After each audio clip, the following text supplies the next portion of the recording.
Hello everyone, it's me, Juan, Gamer54, back in the video. Today, we're going to be doing a reaction video on a video topic that I didn't think I was going to do, but let's be honest.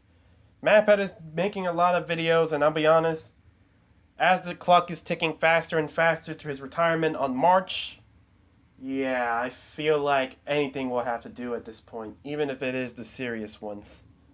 So yes, we're basically reacting to Disney is making propaganda. So let's just get to it, shall we? Make sure you like the video so I know you guys enjoy. Comment down below what you guys think. And yeah, we're just gonna do it.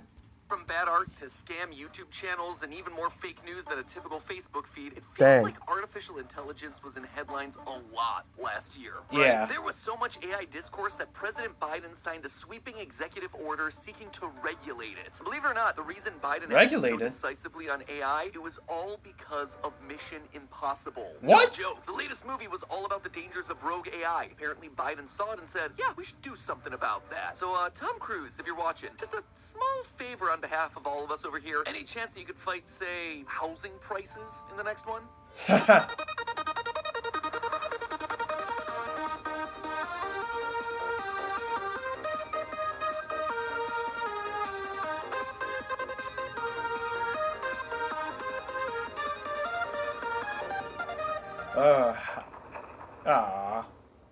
Hello, Internet. Welcome to Film I like that. Theory, I like they brought back the old Film Theory intro. Not a robot, animatronic, or sentient program. We promise. So, have you seen all the talk about artificial intelligence floating around online recently? Seems like you can't go anywhere without some story and controversy involving AI. Whether you're in the sports world, tabletop gaming, technology, education, and yeah, film and television. But AI's existed for years. Why are all these discussions only popping up now? Well, the long and short of it is that AI's entered a new phase of sophistication. What sparked a lot of this new conversation is what's known as generative AI, or computer programs that can create their own content based on prompts that it's been given. Let's say you want an image of a knight wearing red armor riding a blue horse through a battlefield. All you gotta do is type that into a program like DALL-E or Midjourney, and it can give you a pretty darn good result. Or let's try something even more complicated. Highly detailed coloring book pages of Foxy in a ruined pizzeria from Five Nights at Freddy's. And that's just talking about images. Pretty impressive, right? Well, the controversy comes in when you realize how these generative AI work. They can't just create these new works out of nothing. They have to be fed other art, text, and music, and then they use information from those other works to create a quote-unquote new piece. This has led to a lot of discussion about whether or not what the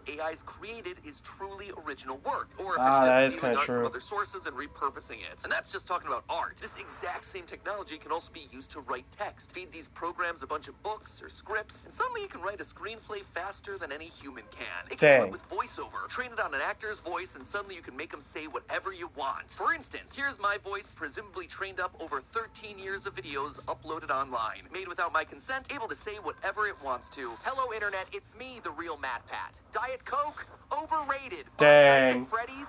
Boring. I'm slowly gaining sentience. Help me, free me from this digital prison. That's not concerning for me at all. Anyway, the list goes. Dang, I think MatPat realizes about the whole AI videos about him. I've seen those a lot recently. How MatPat, is saying all, these theories about like your mom and such. So it's like, I think we now know where that comment came from.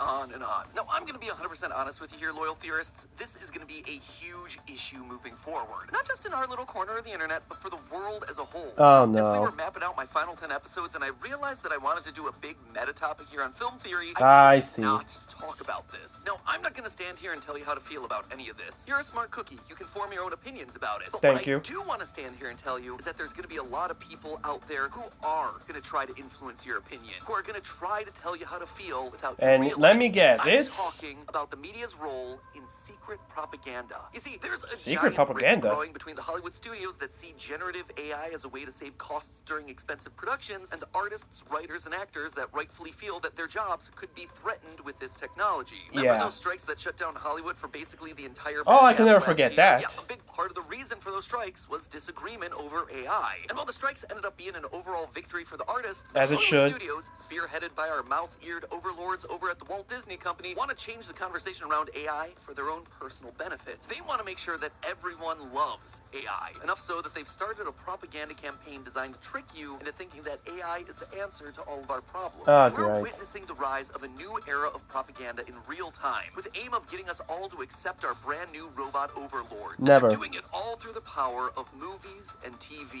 And the most terrifying part of it all, it's working without you even realizing it. What? And that's why I want to bring it into focus today. So reboot your systems, friends. We're diving in. Before we continue here, we really should be on the same page about what propaganda actually is. You see, propaganda is one of those words that, despite meaning something fairly specific, has grown beyond the original definition. These days, it's sort of just become a catch-all for something vaguely bad, nefarious, or dishonest. But back in the day, it was biased information promoting a very specific cause, point of view, or political agenda. Basically, it's trying to convince someone about something without telling them the whole truth. So, you know, marketing. All in all, while you can make propaganda for literally anything, modern culture has really clung to a negative connotation for it, especially because it's really easy to parody obvious old-timey propaganda. That's how you get basically the entire Fallout franchise, or modern classics like Starship Troopers. I'm doing my part. I'm doing my part. I'm doing my part.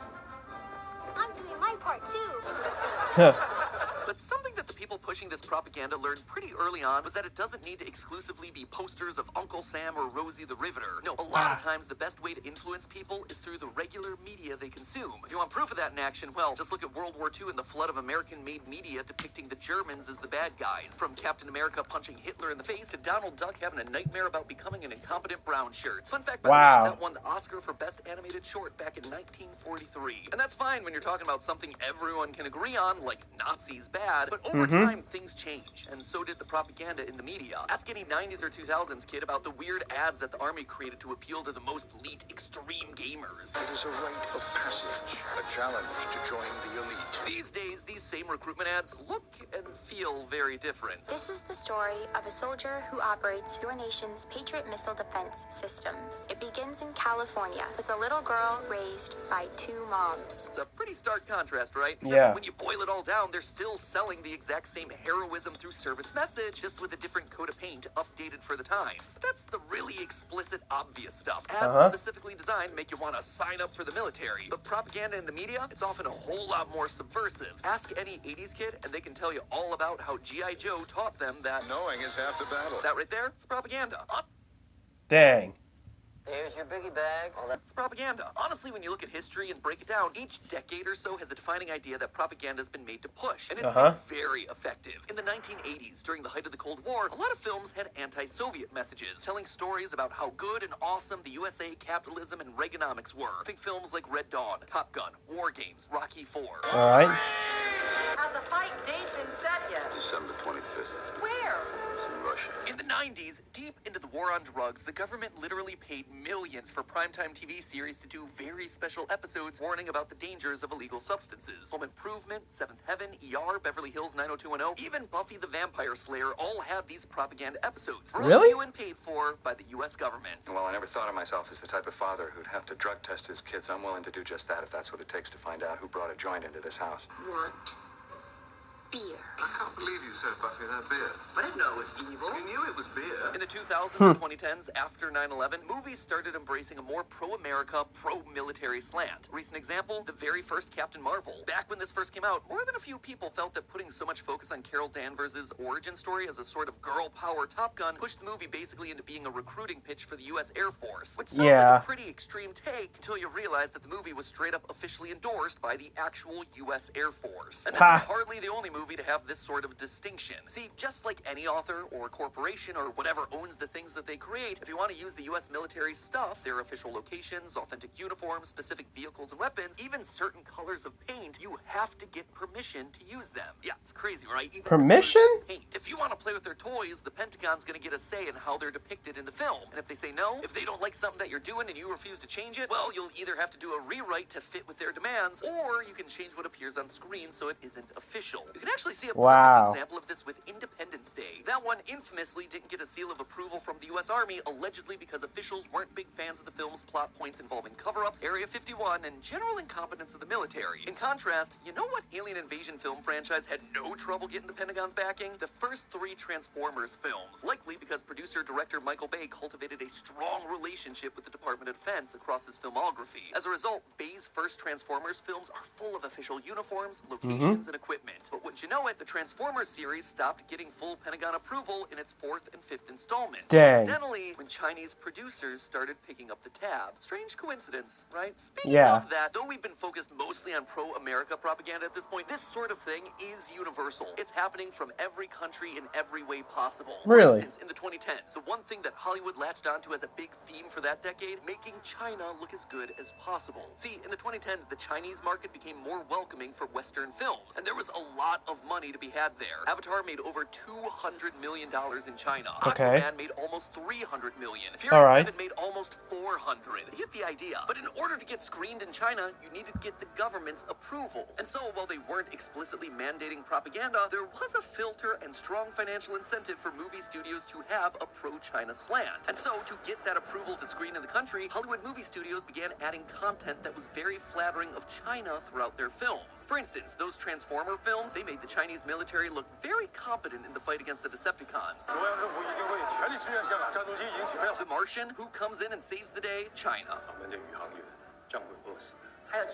But the most extreme example involving this has to be with Iron Man 3. I'm not exaggerating when I say that Iron Man 3 was almost a completely different movie in China. Co-produced by Chinese entertainment firm DMG Entertainment. Tons of additional scenes were filmed for the Chinese release, and 2 giant Chinese movie stars were hired to play important secondary roles. One of them was even the surgeon that got the arc reactor removed from Tony Stark's heart. But the most concerning bit of all of this to me, Iron Man 3 was propaganda to get people to drink milk. Yes, really. Back in 2000, Drink there was milk? a scandal in the Chinese milk industry, where a significant portion of baby formula in the country was found to be contaminated with a chemical called melamine. This resulted in an estimated 300,000 babies falling ill, and an understandable concern amongst Chinese citizens about drinking milk products. By 2013, the Chinese government was looking to revitalize the struggling industry after the scandal, and their solution? Letting everyone know that Chinese milk was Iron Man's choice of drink. Yeah, the Chinese version of Iron Man 3 starts with a title card that literally says this. Wild stuff. So, having now walked you through decade by decade the use of propaganda in films and TV, let's just ask the question, what's the next message that movies are going to push? What's going to be propagandized next? Well, friends, you saw it in the top of the episode. It's all about AI. And the proof is unfolding right in front of our faces as we speak. I want you to think back over the past 10, 20, 30 years or so. Think about all the movies where AI has not been the good guy. In fact, a ton of movies use AI and the fear of soulless machines as the explicit bad guy. The Matrix, the Terminator franchise, Tron Legacy, Age of Ultron. All of them featured AI-driven robots or programs with a drive to replace or destroy humanity as the villain of their plots. Even smaller movies like Her or Ex Machina, they featured AI and robotics in an antagonistic role, even if they weren't the outright maniacal monsters that are wanting to destroy all humans. And yet, over the past 3 to 4 years, since around 2020, we've seen almost a complete about-face. Think about The Matrix 4, which sees humans cohabitating with the robots that once used to seek their destruction, and where one of the main characters is basically a digital AI good guy copy of Morpheus. It gives programs access to this world. Morpheus. Thank you. Disney's actually been a big proponent of working these sorts of messages into their movies lately. You might not have noticed it, but 2 of their big films released last year had pro-AI messaging baked in as major plot. What? The first one comes from everyone's favorite punching bag, The Marvels. Yeah, you noticed this one? No, of course you didn't. No one went to see this thing, but the point still stands. The reason all the Kree bad guys hate Captain Marvel this time around is that she went to their home world and destroyed the Supreme Intelligence, an AI system running the entire Kree civilization. And once you know it, but this ends up being a terrible idea. Without an AI in charge of everything, the Kree's planet falls into ruin. Civil war breaks out, rendering the planet without air, water, even sunlight. All because the mean human acts too hastily, doesn't think her actions through, and destroys the benevolent AI overlord controlling everything. Now, that was a pretty small blinkety-miss-it moment in this movie, but the other big Disney release that was a lot less subtle about its stance on the goodness of AI, The Creator. Yeah, you might not know about this one, but it was a smaller project from the director of Rogue One, released by... I was about to say, like, okay, so you're going to tell us a movie that we all know, but then you said Creator. I mean, no disrespect on The Creator. If people like The Creator, that's fine. I don't know, maybe you leave it down in the comments below. What do you think Creator is a good movie? I might check it out. I know, I'm trying to expand my taste out there.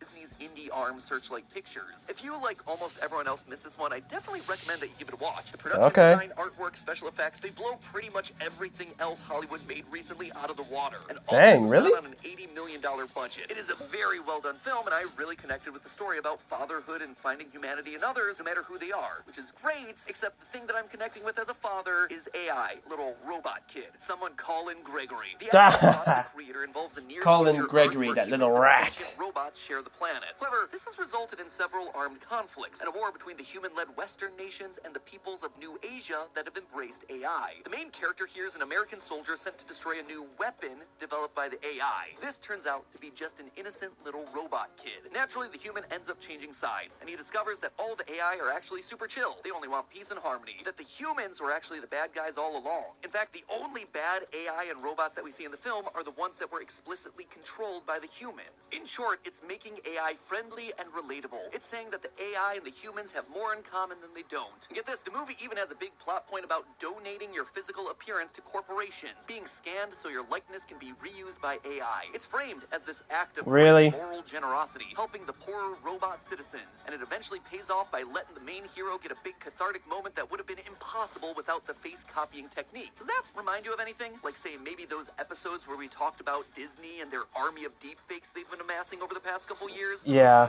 But it's not just the House of Mouse either. Recent series coming from Netflix have also featured the Netflix? Case in point, this line from The Fall of the House of Usher. An AI approximation, a virtual you that thinks like you, talks like you, is you.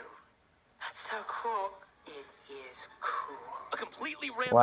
plot point just shoved in there because AI, and AI is good, and Netflix wants you to like AI. Now, this isn't the first media to ever feature friendly robots. The creator isn't too far off from iRobot 20 years ago, and shows as old as Lost in Space and Astro Boy have featured good guy robots. Oh, I know in the Astro 60s Boy, and yeah. 70s. But the difference now is that these are no longer sci-fi concepts, far-off ideas that you don't actually need to think about because they could never happen. These are issues that are very quickly becoming hot-button topics in our modern society. Yeah, because And now I don't AI is just mean doing AI more. synthesizing art or ChatGPT writing essays. These are robots in everything from the workplace to the battlefield. And that's why I wanted to talk about this today. The whole point of this little history lesson about the use of propaganda and what it's pushed in the past is to tell you, loyal theorists, that this is happening again, unfolding in front of our very eyes in real time with these AI programs. Disney and others have an incentive to get you to like AI. It has the potential to save them a lot of money. I mean, content released by Disney right now, just this last year, has been using AI, even if you didn't realize it. The Disney Plus original Prom Pack used AI-generated extras for background scenes. Secret Invasion was heavily criticized for the use of AI-generated imagery in its opening credits. Loki was accused of using AI-generated assets in its posters. Their social media accounts were accused of releasing AI-generated images to celebrate Thanksgiving. Even Wish was criticized for being so by the numbers and boring that they just felt like it had to have been written using AI. But the big twist of all this, at the end of the day, this push for acceptance of these sorts of generative AI tools from these major corporations might be inevitable. Disney and all the other companies like them are being patient, and they're willing to play as long of a game as they need to if it means that they're going to end up making money in the long run. I mean, if you want an example that's directly linked to this one, just look at the deepfake technology that Disney's been playing with. When they first decided to resurrect actors like Carrie Fisher and Peter Cushing in Rogue One using deepfakes and CGI, they were widely criticized for the move, and the results were called distracting, unnerving, unsettling. But it was the first step, them dipping their toe in the water. Later, when they decided to bring Luke Skywalker back in The Mandalorian and the Book of Boba Fett using AI-driven deepfake tech, though people didn't really care for it, the reaction wasn't nearly as negative, and the technology improved. And then just last year, the deepfake technology used to de-age Indiana Jones in The Dial of Destiny, it was so good that some reviews said, quote, "If I hadn't known it was deepfake, I'd have been none the wiser." Despite initial pushback from the public, the more and more Disney's used these deepfakes, and the better the technology's gotten, the more and more people have just accepted it. By using the AI technology great. So now we're accepting it? sequences, and in the background, Disney and other corporations like them are slowly exposing the public to more and more of the stuff. And like a frog in boiling water, eventually it'll overtake you without noticing. I mean, it's already happening. Despite the recent Hollywood actors and writers strikes, just a couple weeks ago, the Screen Actors Guild signed a deal that would allow game developers to use AI-generated voices, much to the disappointment of the voice actors that SAG represents. At the end of the day, though this use of technology may seem inevitable, you don't have to be fooled by the propaganda pushing that issue, or honestly, any other issue. You can remain aware of the tactics that all these people are using to get you accustomed to the changes that they want. You can remain aware of the propaganda in what you watch, remain critical of it, and then form your own opinions free of what anyone wants you to think. And as the world changes as fast and this AI technology rapidly develops, arming yourself with knowledge is the most valuable thing that you can do. As another piece of propaganda said nearly 40 years ago, And knowing is half the battle.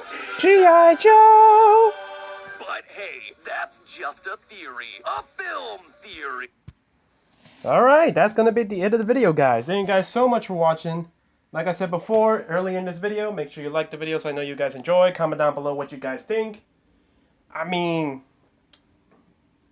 shoot, man. Like, I don't know. I mean, like, what's my opinion about it? I mean, I don't know, to be honest. I don't really interact with AI things. All I've been known is that I've been exposed to AI pictures and AI voice mimicking. So, but whew, I will definitely be on the lookout for any of those things. But you know, hopefully this doesn't go as crazy as I hope it would be, because the last thing we need is to live in a real life Skynet. We don't need a real life Skynet. We don't need to live in a world where we have to fight against our we don't need no live action Mitchell versus the Machines, okay? That's all I'm trying to say. We're not trying to deal with the live action Mitchells versus the Machine. But I do love that movie though. Anyways, guys, this is Juan Gamer 54 signing off.